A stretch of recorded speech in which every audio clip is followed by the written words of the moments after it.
you can't just copy and paste from AI and be genuine, be authentic, be yourself, So tone of voice is my number one rule, and why is that? Because we all can relate. Like, let's say, for example, me and you we're having just a normal chat, and we are having this kind of tone of voice. But split of a second, we have an argument, What happens? Like, our tone of voice will change. We start arguing, for example, and that's the same with the brand, It's literally like similar, and when you use your tone of voice, you can't go wrong, because you are just being yourself, So and I believe that real content always comes from the heart, So I mean, like, your content should touch people, Yeah. You can't give them like robotic content, and you're going to attract people.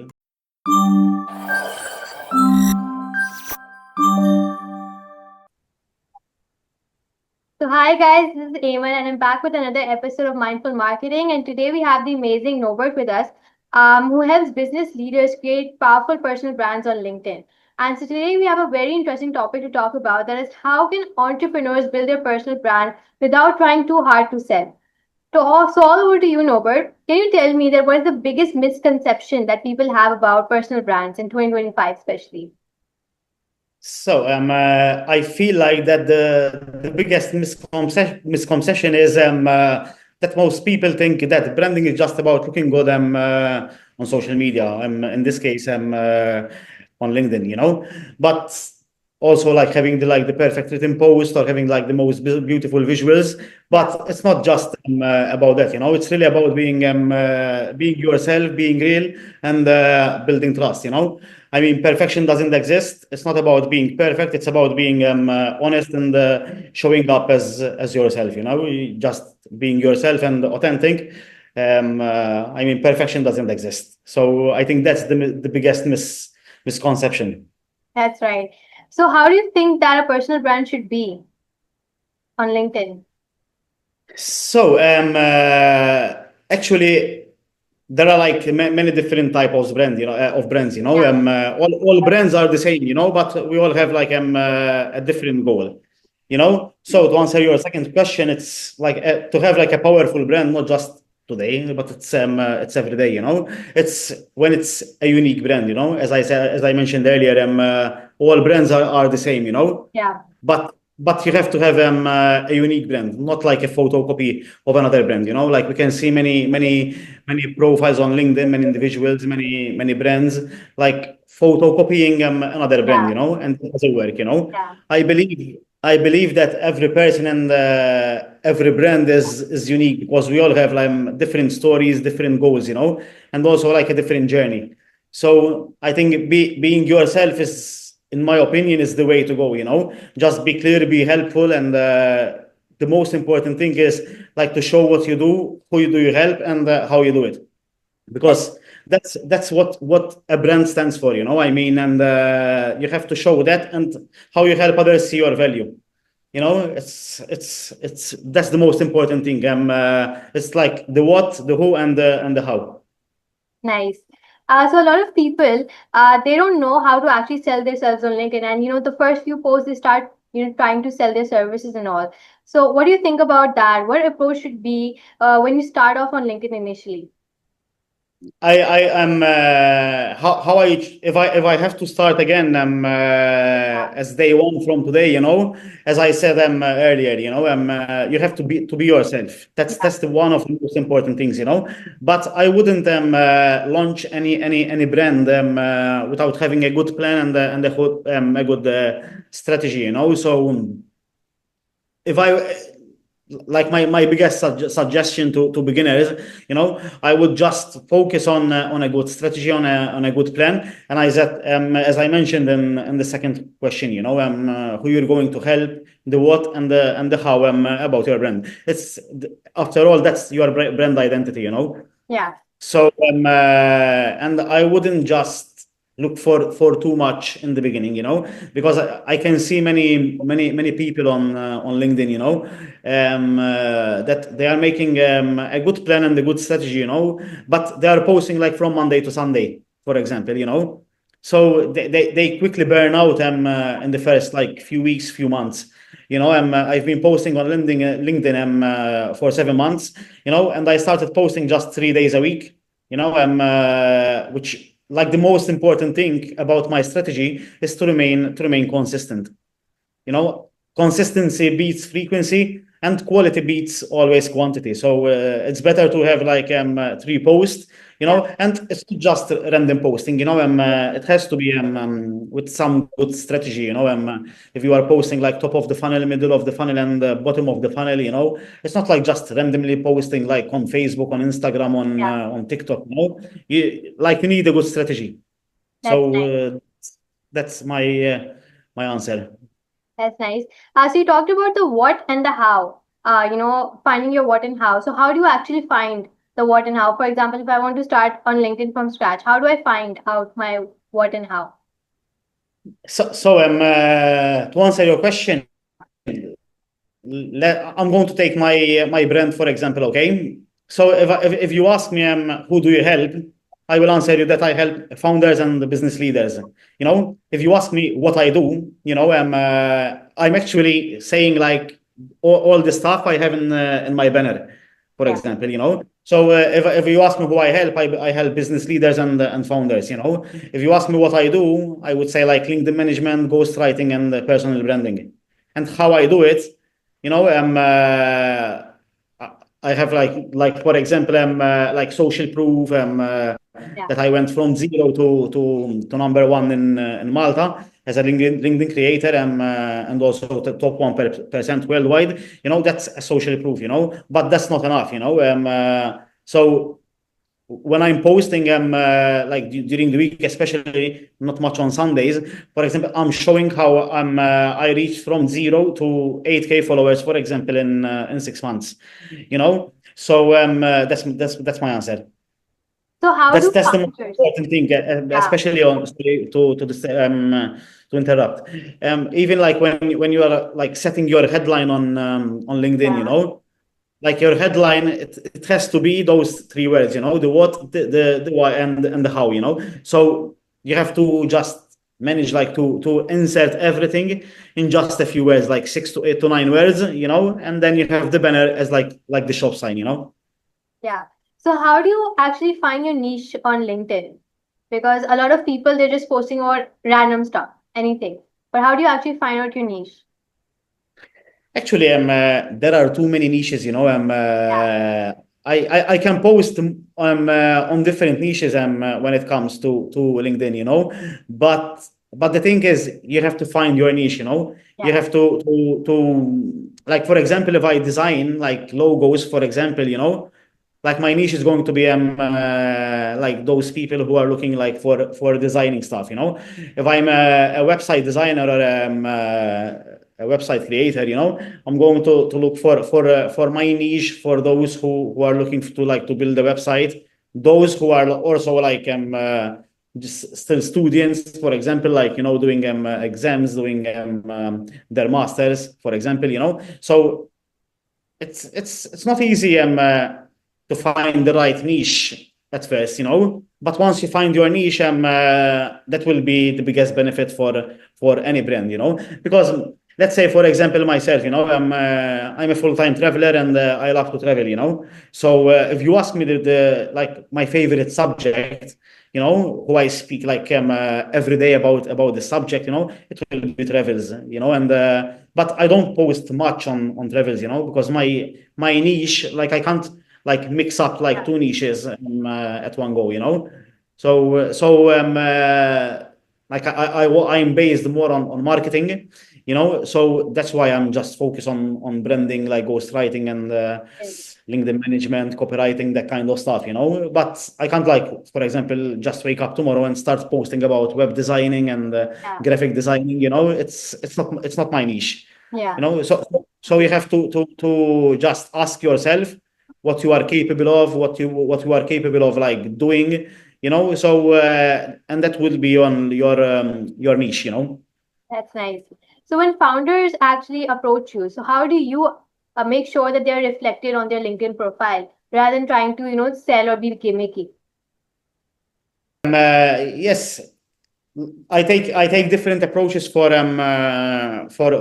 all the founders, or business leaders, because they all have like different goals, as I said in the beginning, different goals, different stories, and there are like founders who are already like, for example, they might be a little bit more like famous, for example, and there are founders who are just starting their journey.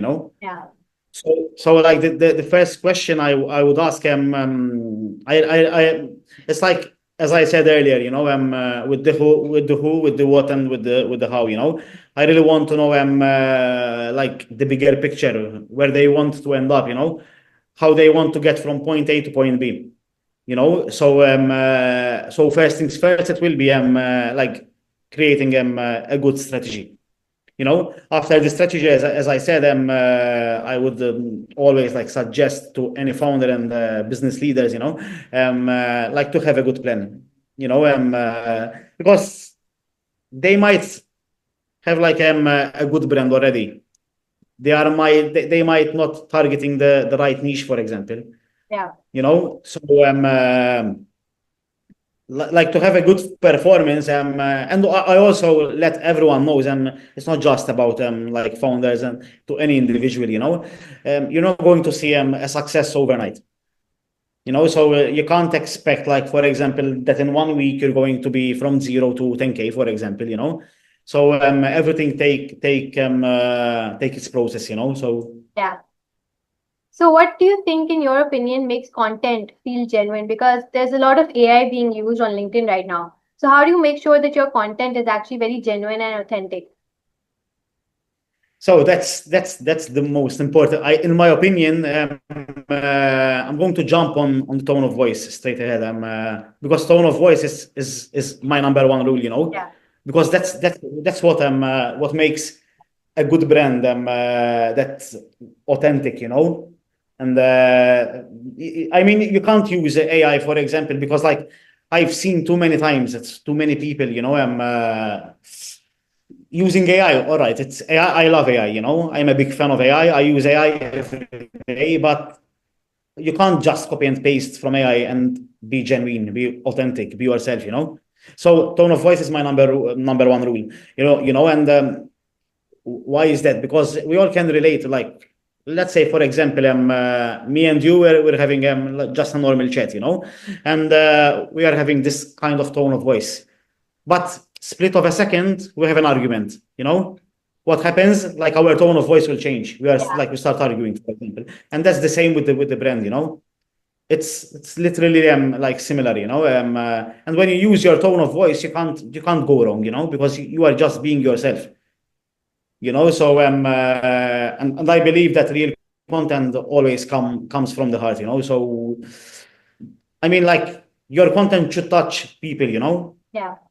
You can't give them like robotic content, and you're going to attract people, and that's why I say a lot that many people get crickets, for example, because like when I see the kind of post that they are posting and they are not getting good engagement, I just don't blame anyone. Or what I do is I'll check their profile, for example, and I can find out why some of them are not getting like good engagement, good impressions, and good connections. After all, I mean, impressions are good, likes are amazing, but at the end of the day, it's not like just going viral, Yeah. and I believe that to go viral, you have to be yourself, So if I mean, I know many profiles and many brands who gone viral with AI, but their aim is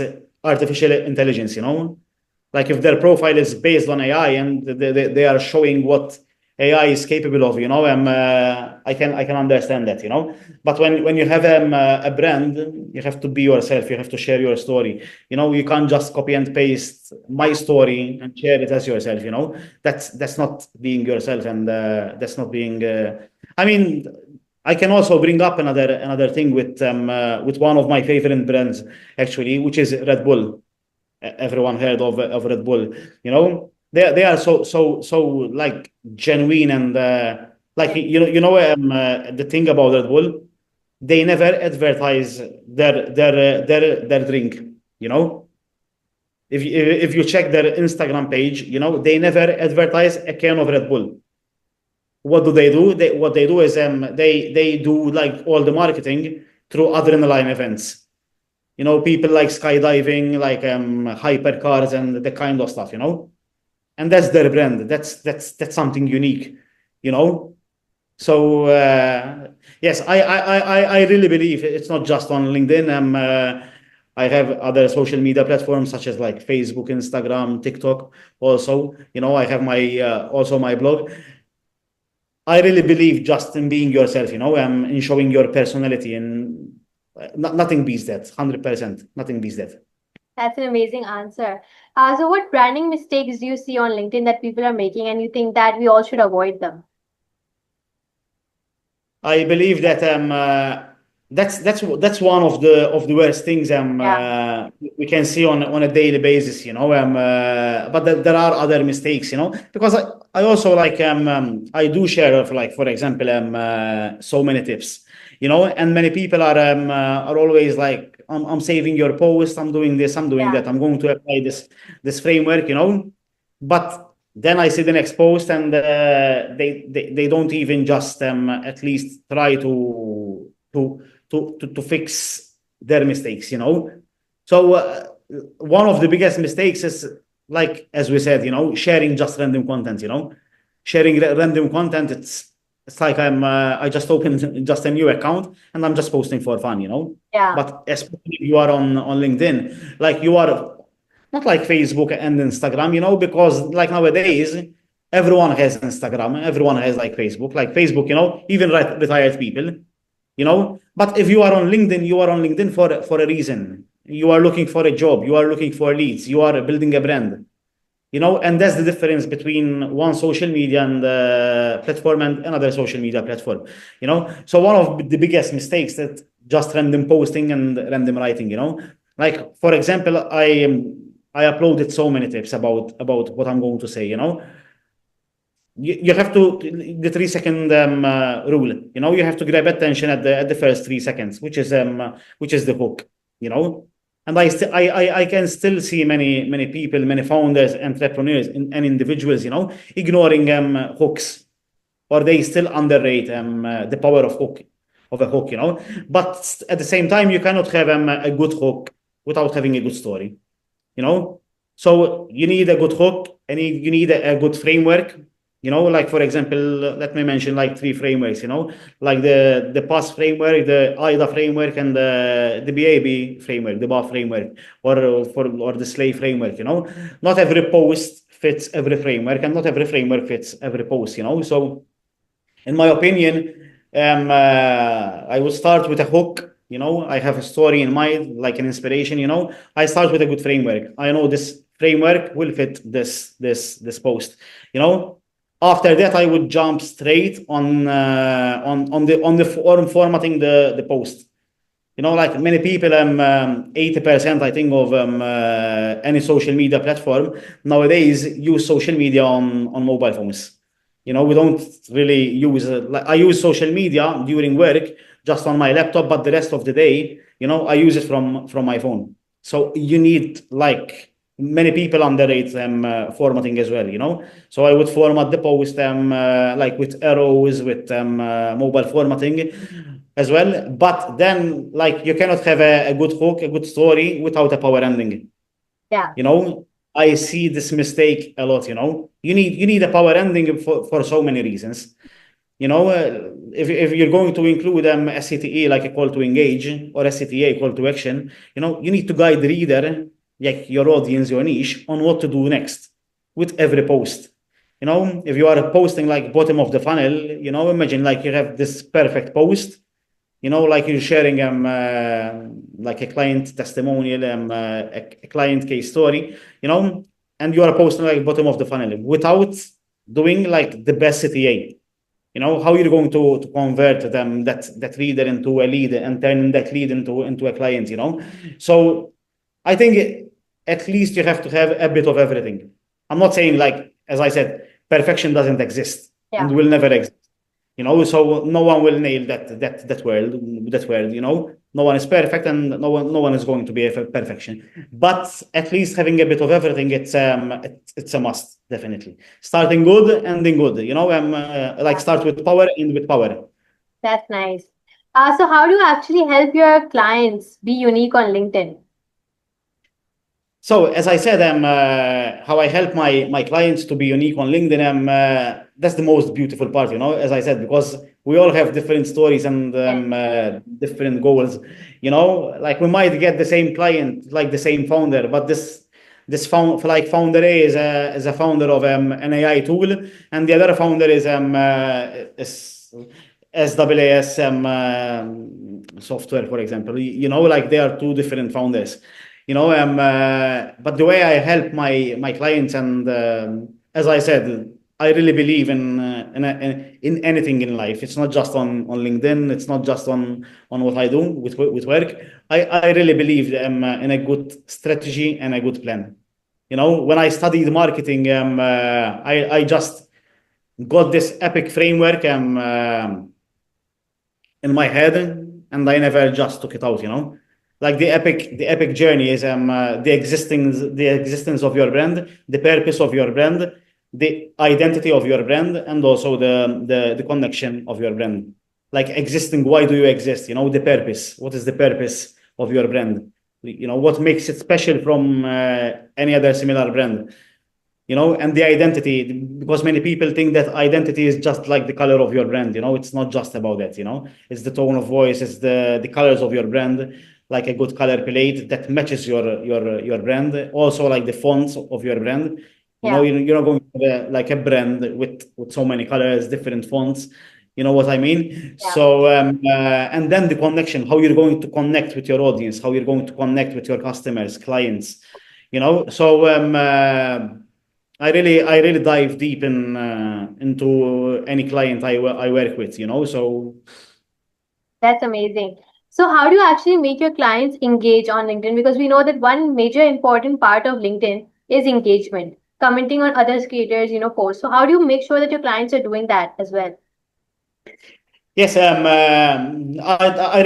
I don't actually offer that the kind of service to engage on behalf of my clients, because as I said, even my own brand, I have to engage myself, no one Yeah. knows me better than I do, so but I do put a lot of effort, like to make it 60% of the strategy.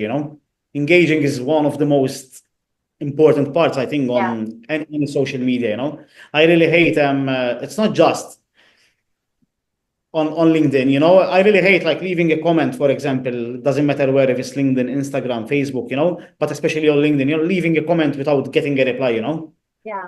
Even if like the more you grow on LinkedIn, the busier it gets. Yes. Because like at first I used to get like 40 comments, for example. By time I started to get like 400 comments, 350 comments. And just imagine, like you're going to engage 30 minutes before you post, like 1 hour for your post, and 30 minutes after your post. That's already 2 hours. And you still can't manage like to answer all the comments. But at least I'll make sure that like as I said, I post on Tuesday, for example, Thursday and Sunday. So I use Monday, Wednesday, Friday, and Saturday, to replace those comments. I'll try to answer all the comments and engage. And it's better to engage, and I say this to every individual, to all of my clients. It's better to engage with 10 real comments, 10 true comments from your heart, adding value, to any comment, to any post, rather than just like leaving 100 comments, like great posts, great Yeah. perspective, insightful. That hurts a lot. I mean, it hurts a lot. It's hurting your brand, actually, when Yeah. you are doing that. So I prefer to leave just 10 comments, for example, rather than leaving 100 a day, Yeah. and I just got it. with no value and with no personality at all. So. So you said that you're also posting on Sunday. And a lot of people have this misconception that if you should not post on weekends because you don't get that amount of engagement. So, what opinion do you have about that? Is it okay to post on the weekends? And if yes, then what type of content should you post? Yes, so actually, I'm going to say this. I haven't said this yet, but I'm going to say it into your podcast. So you're going to be the first one to know. This week is going to be my last week posting on a Sunday, and because I'm going to change the entire schedule. Because as I said, I used to post Tuesday, Thursday, and Sunday, and I'm going to start posting different time because I used to post at 6 p.m. CE time, and I'm going to start posting on Monday, Wednesday, and Friday at 11 a.m. CET time. So on Sunday, yes, that's a good question, and I love challenges. I love to challenge myself. Like the harder it is, the better it is for me, for myself. So when I was like planning my LinkedIn journey and my strategy and plan, I saw that Sunday it's going to be the worst day, and like it's not going to perform well. But like for the past 7 months, Sunday ended up being like nearly every week the best performing post. And I've tried like different type of posts. Sometimes I posted a personal story. Sometimes I posted like popular topics, tips, results.